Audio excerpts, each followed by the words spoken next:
Philippines versus CCP Influence. Commentary. Beijing is using clubs and water cannons to take Philippine territory while gaslighting the country through propagandistic cultural, academic, political, and media campaigns. But Manila is wise to the Chinese Communist Party's subversion of Philippine democracy and increasingly pushes back. Philippine Defense Secretary Gilberto Gibo Teodoro Jr. is at the tip of this particular spear. He recently called on pro-CCP politicians in the Philippines to resign. He denounced a video released by Chinese state media that depicts the Philippines as a monkey.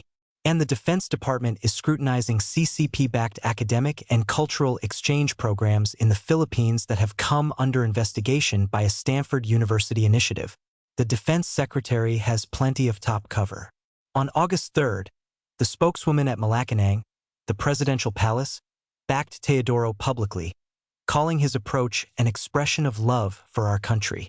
On August 4th, China's foreign ministry spokesman issued a veiled threat in response to the Philippine government statements. The spokesman demanded that a small handful of anti-China forces in the Philippines stop making provocations and creating trouble, and stop attacking and smearing China. He continued, "Otherwise, they will bear the consequence for their despicable acts." These are chilling words from Beijing, which in June sanctioned Teodoro and his family. The Philippine push against CCP excesses comes in the context of Beijing's takeovers of Philippine maritime resources since Manila evicted the U.S. military in 1991 from its two main bases in the country.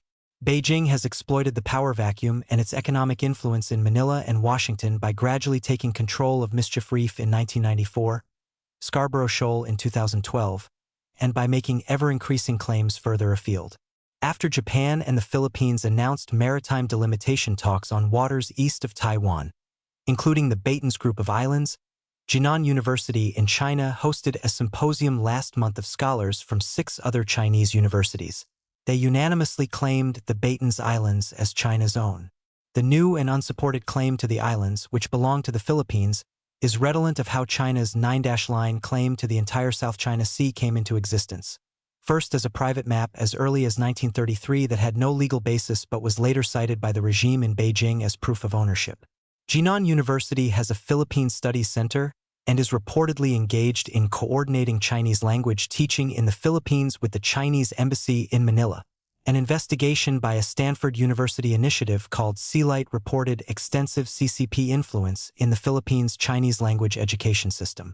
According to a social media post by Sealight on July 27, Sealight mapped Chinese and Philippine organizations tied to the CCP's United Front system that now play major roles in teacher training, language testing, curriculum development, internships, and job placement across the sprawling Chinese language education system in the Philippines.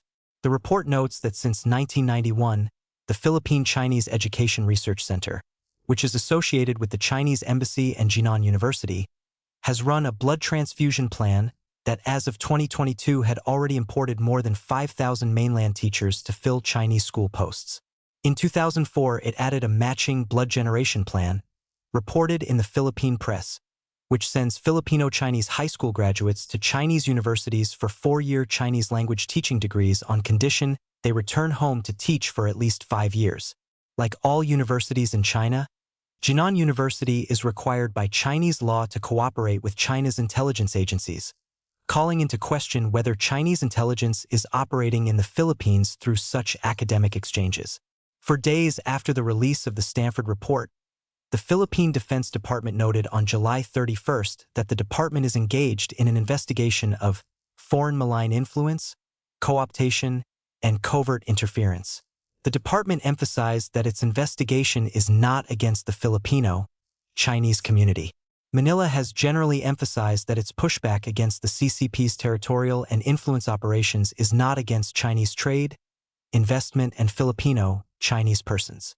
On August 2nd, the Swiss building materials company Holcim, for example, announced that it would sell its Philippines unit for at least $807 million to China's Huaxin Building Materials.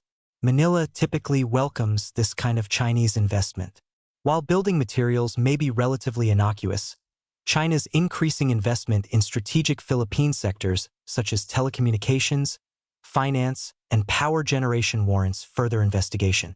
While Jinan University has attempted to invoke academic freedom to defend its program in the Philippines, the Philippine Defense Department said that no true academic freedom can exist in a country like China that criminalizes free speech.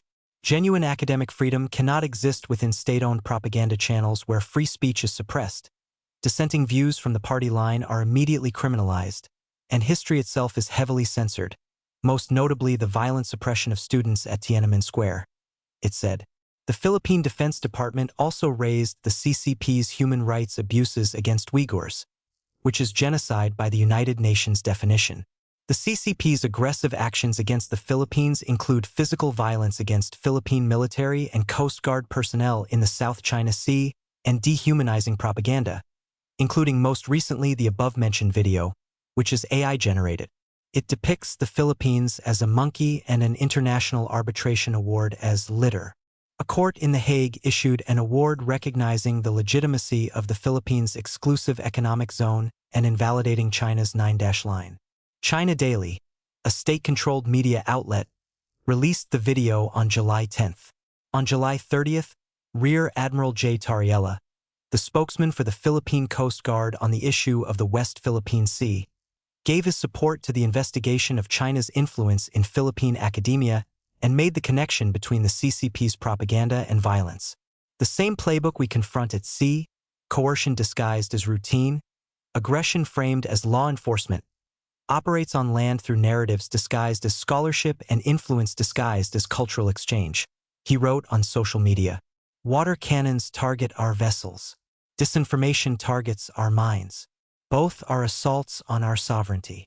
Until the CCP stops such acts against democracies like the Philippines, Manila's allies should increase economic sanctions and tariffs on China, along with diplomatic repercussions such as the expulsion of CCP diplomats. If that leads to reciprocal actions by Beijing, so be it. The free world must disengage from CCP influence to be truly free.